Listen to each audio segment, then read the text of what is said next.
Book of Heaven, Volume 30, December 25th, 1931. Desire of Jesus for the company of the creature. Extreme need of little child Jesus to be loved with divine love by his celestial mother. I feel myself as though being inundated by the sea of light of the divine will. Oh, how I would really like to be the tiny little fish in this sea, in such a way as to see nothing but light, and touch, breathe, live of light. Oh, how happy I would be to hear said to me that I am the daughter of the celestial Father.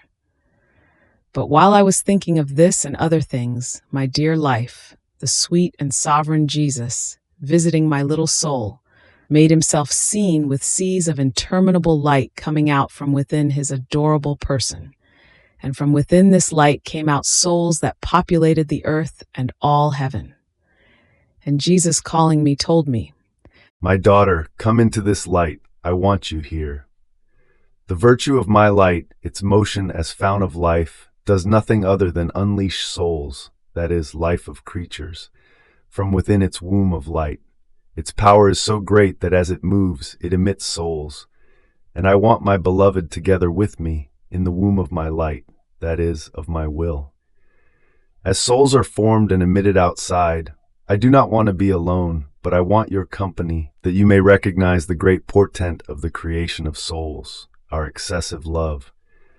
And since I want you in my will, I want to deposit them in you, entrust them to you, not leaving them alone while they journey as pilgrims through the earth, but having someone together with me who would protect them and defend them for me. Oh, how sweet is the company of one who takes care of the lives come out of me.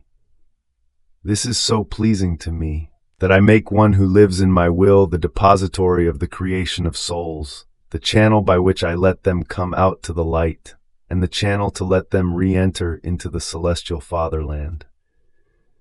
Everything do I want to give to one who wants to live in my fiat. Their company is necessary to my love, to my outpourings, and to my works, for they want to be recognized.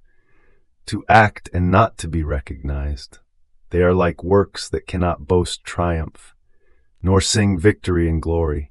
Therefore do not deny me your company. You would deny your Jesus an outpouring of love, and my works would lack the cortege and the appreciation of the creature, and would remain like isolated works, and my love, constrained, would turn into justice. After this, I was thinking about the birth of little baby Jesus, especially in the act when he came out of the maternal womb. And the celestial infant told me, "Dearest daughter, you must know that as soon as I unleashed myself from the womb of my mama, I felt the need of a divine love and affection. I left my celestial father in the Imperium, loving each other with love fully divine. Everything was divine among the divine persons. Affections, sanctity, power, and so forth. Now I did not want to change ways in coming upon earth. My divine will prepared for me the divine mother, in a way that I had divine father in heaven and divine mother on earth. And as soon as I came out of the maternal womb, feeling the extreme need of these divine affections, I ran into the arms of my mama to receive, as the first food, first breath, first act of life for my tiny humanity, her divine love. And she unleashed the seas of divine love that my fiat had formed in her, and she loved me with divine love, as my Father loved me in heaven. And oh, how happy I was! I found my paradise in the love of my mama. Now, you know that true love never says enough. If it could say enough, it would lose the nature of the true divine love. And therefore, even from the arms of my mother, while I was taking the food, the breath, the love, the paradise that she gave me, my love extended, made itself immense, embraced the centuries. It searched, ran, called, raved, for it wanted the divine daughters. And my will, to calm my love, presented to me the divine daughters whom it would form for me in the course of the centuries.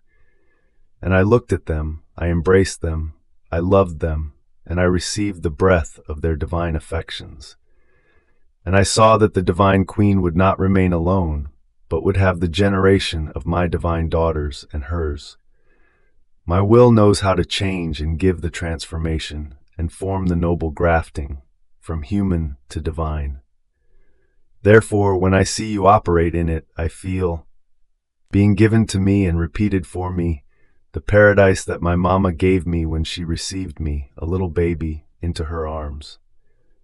Therefore, those who do and live in my divine will make arise and form the sweet and beautiful hope that its kingdom will come upon earth, and I will delight in the paradise of the creature, which my fiat has formed in them. And while my mind continued to think about what Jesus had told me, with a more intense and tender love, he added, My good daughter, our love runs continuously toward the creature. Our loving motion that never ceases runs in the beating of the heart, in the thoughts of the mind, in the breathing of the lungs, in the blood that circulates. It runs, always runs, and vivifies with our note and motion of love, the heartbeat, the thought, the breath, and it wants the encounter with the love palpitating, with the breath loving, with the thought that receives and gives us love. And while our love runs with unreachable rapidity, the love of the creature does not meet with ours. It remains behind and does not follow the race of our love that runs without ever stopping. And as we see that we are not even followed while we continue to go around in the heartbeat, in the breath, in the whole being of the creature, delirious, we exclaim, Our love is not known, nor received, nor loved by the creature, and if she receives it, it is without knowing it. Oh, how hard it is to love and not to be loved. Yet, if our love did not run, their lives would cease in one instant. It would happen as to the clock. If it is wound, it makes its tick-tick heard, and it marks the hours and the minutes in an admirable way, and it serves to maintain the order of the day, the public order. If the winding ceases, the tick-tick can no longer be heard. It remains motionless, as though lifeless, and there can be many disorders because the clock is not moving.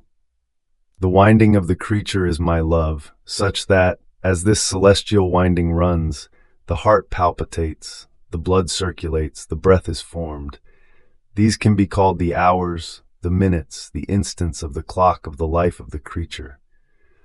And in seeing that if I do not let the winding of my love run, they cannot live, and yet I am not loved back, my love continues its race, but with the attitude of dolorous and delirious love.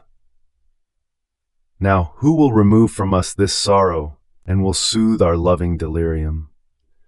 One who will have our divine will as life.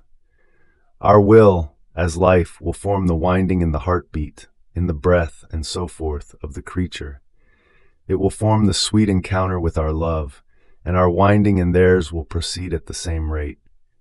Our continuous tick will be followed by their tick, and our love will no longer be alone in running, but will have its race together with the creature. Therefore, I want nothing other than my will in the creature. Fiat.